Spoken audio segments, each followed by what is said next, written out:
வணக்கம்.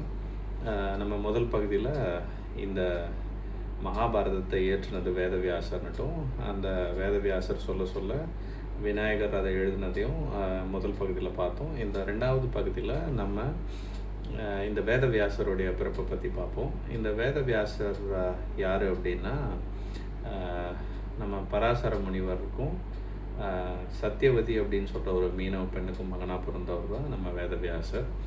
சரி, பராசர முனிவர் யார் அப்படின்னு சொல்லிட்டு பார்ப்போம். நம்ம முதல் புராணமான விஷ்ணு புராணத்தில் எழுதுறது வந்து நம்ம பராசர முனிவர் தான். அது இல்லாமல் அவர் இயற்றின இன்னொரு ரொம்ப முக்கியமான ஒரு நூல், ஜோதிட உலகத்தில் இன்றளவும் போற்றப்படுற ஒரு நூல் அப்படின்னு சொன்னால் பிருஹத் பராசர ஹோர சாஸ்திரா அப்படின்னு சொல்கிற நூல் அவரோட பேரால் வழங்கப்படுற நூல் தான் இன்றளவும் ஒரு முக்கியமான நூலாக இருக்குது. இந்த பராசர முனிவர் வந்து யமுனை நதியை கடக்கிறதுக்காக போயிட்டுருக்காரு.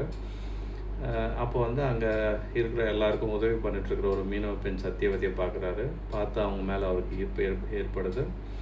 அவங்க படகுல போயிட்டுருக்கும் பொழுது பராசர முனிவர் வந்து சத்தியவதி கிட்ட தன்னோட விருப்பத்தை வெளிப்படுத்துகிறாரு. முதல்ல சத்தியவதி மறுக்கிறாங்க.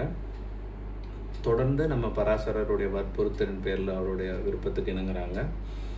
அவருடைய விருப்பத்துக்கு இணங்கிறதுக்கு முன்னாடி அவங்க ஒரு சில நிபந்தனைகள் விதிக்கிறாங்க பராசர முனிவருக்கு. அதில் முதலாவது என்னென்னா, நம்ம 2 பேரும் சேர்ந்து வாழ்றது யாரும் பார்க்கக்கூடாது. என் உடலில் இருக்கிற மீன் நாற்றம் நீங்கணும். 3வது, நமக்கு பிறக்கிற குழந்தை வந்து ஒரு மீனவ குழந்தையாக இல்லாமல் ஒரு முனிவனாக அறிவானவனாக இருக்கணும் அப்படின்னு சொல்கிறதும். 4வது, நம்ம 2 பேரும் சேர்ந்து குழந்தை பெற்றதுக்கு அப்புறமும் நான் வந்து ஒரு கன்னி பெண்ணாகவே இருக்கணும் அப்படின்னு சொல்லிட்டு பராசரர் இந்த நிபந்தனைகளுக்கு எல்லாத்துக்கும் ஆமோதித்து சொன்னதுக்கப்புறம் அவங்க 2 பேரும் ஒரு தீவில் ஒதுங்குறாங்க. அவங்க ஒரு நாள் வாழ்க்கை நடத்துகிறாங்க. அதோடைய பலனாக அவங்க 2 பேருக்கும் பிறந்தவர் தான் வியாசர். இதில் இந்த பகுதியில் பார்த்திங்கன்னா, குழந்தை பிறந்ததுக்கப்புறம் கன்னியாக இருக்கிறது, இது பின்னாடி ஒரு அறிவியல், இது பின்னாடி இருக்கிற பாசிபிலிட்டிஸ் நிறையா அது ஒன்று தெரிய வரும்.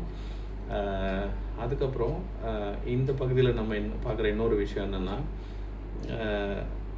ஒரு முனிவர் பராசரர், அவர் மூலமாக கிடைக்கிற வியாசர், இவங்க விதிக்கிற நிபந்தனைகள், அதுக்கு பராசரர் ஒத்துக்கிறது, இது எல்லாமும் இந்த கதையில் பின்னாடி வரப்போகிற சம்பவங்களுக்கு எவ்வளோ முக்கியமானது அப்படின்னு சொல்லிட்டு இதில் நம்ம என்ன பார்ப்போம்னா, நம்ம வாழ்க்கையிலும் நடக்கிற ஒவ்வொரு விஷயங்களுக்கும் அதுக்கு பின்னாடி முன்னாடி இருக்கிற விஷயங்களுடைய நிறைய தொடர்பு இருக்குது.